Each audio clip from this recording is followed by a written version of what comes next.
We're going to take a look at how to get this assignment going and how to just kind of basically set up your computer to do so.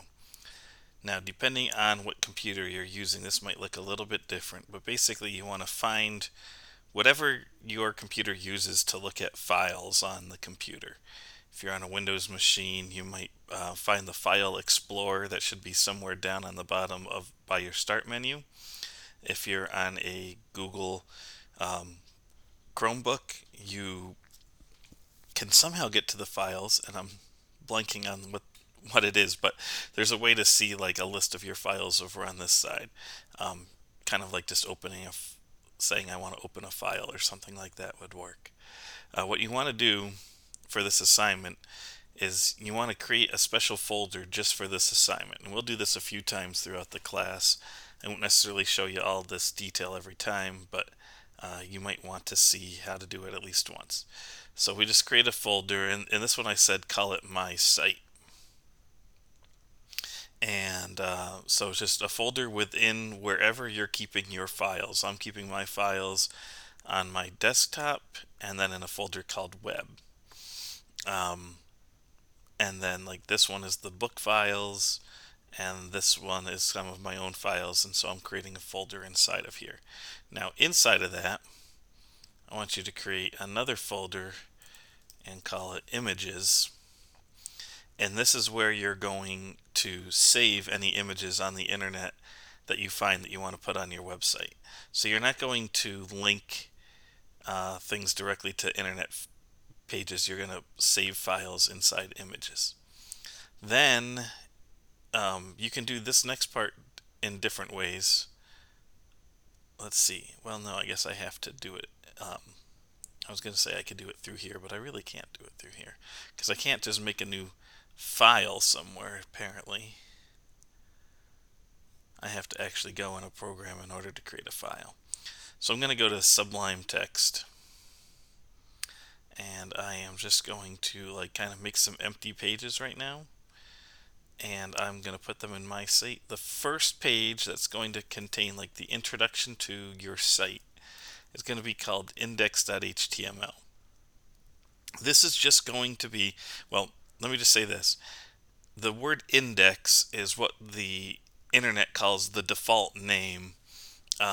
Whenever you go to a website, you don't usually type in amazon.com slash something.html, but there actually is a page on amazon.com called index.html, and it's the front page. So basically every front page on the internet is called index.html, and it's the one where if a person doesn't say a file name, it's going to look for the index and give them that as the file name. So we want to definitely have a page called index. Now maybe we also want to have a new file, and we're going to call this one, there's going to be a page 2. You could call it page2.html. On page 2 we're going to put some images, so you could call it images.html. And then one more file, and we're going to call this one lists.html because we're going to put our list on it. So now we have 3 pages.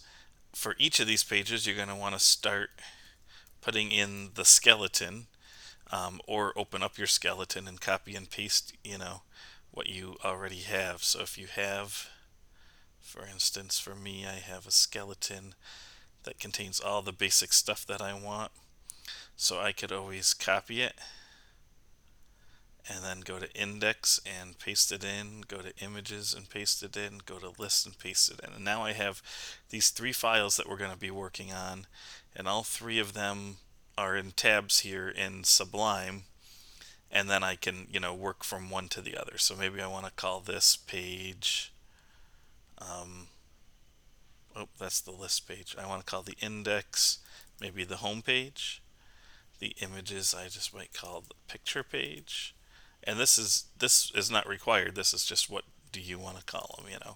So now you're going to have 3 pages, so that when you create links from one page to the other, which you just do using the links notes on this in this that you've been learning here, um, you have 3 pages that you can create links to. So that's the goals of this one. And you can hit save on each one. And sometimes it asks you if you'd like to purchase, and you just ignore it.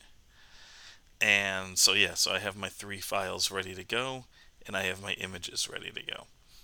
Let me just show you real quick the images. Let's see. Oh, look, my fantasy football is open. Let's just go to images, and we can do a search. Let's just say you want a picture of a chicken, chicken nuggets, and so you want this first picture.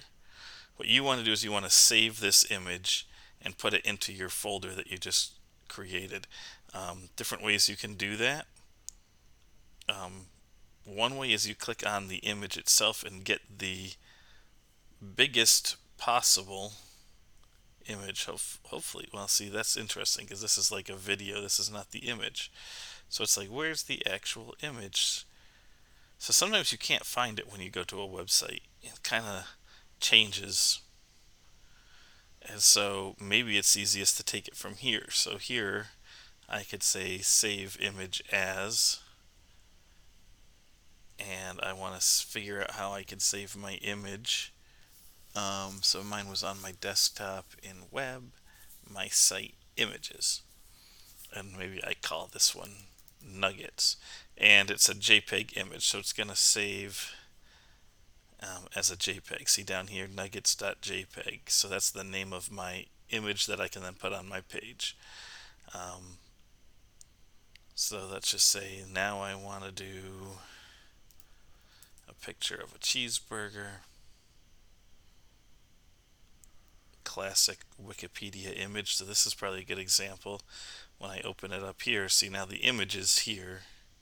In fact, I can even just click on it and then I get a nice big picture of the cheeseburger. And I can say save image as. And the second time I want to save it remembers that I saved my first one here. So I can do the same thing here. And I don't have to save it with the same name that it suggests. I can change it to anything I want, right? So cheeseburger, and now you'll see it has downloaded cheeseburger. Now notice the JPG versus the JPEG. Files that are saved as with an EG in them are usually Macintosh, and ones that take out the E are usually created on a Windows machine, and so they could be either. And when I go to create links or create images, which I'll have another video on how to do in a minute, that you can see, you're going to have to know exactly what the file names are. So .jpeg, .jpeg, right? So so that should get you started. That's how you want to set up this thing. You're going to have index, 2 other pages, call them what you want, and a folder called images.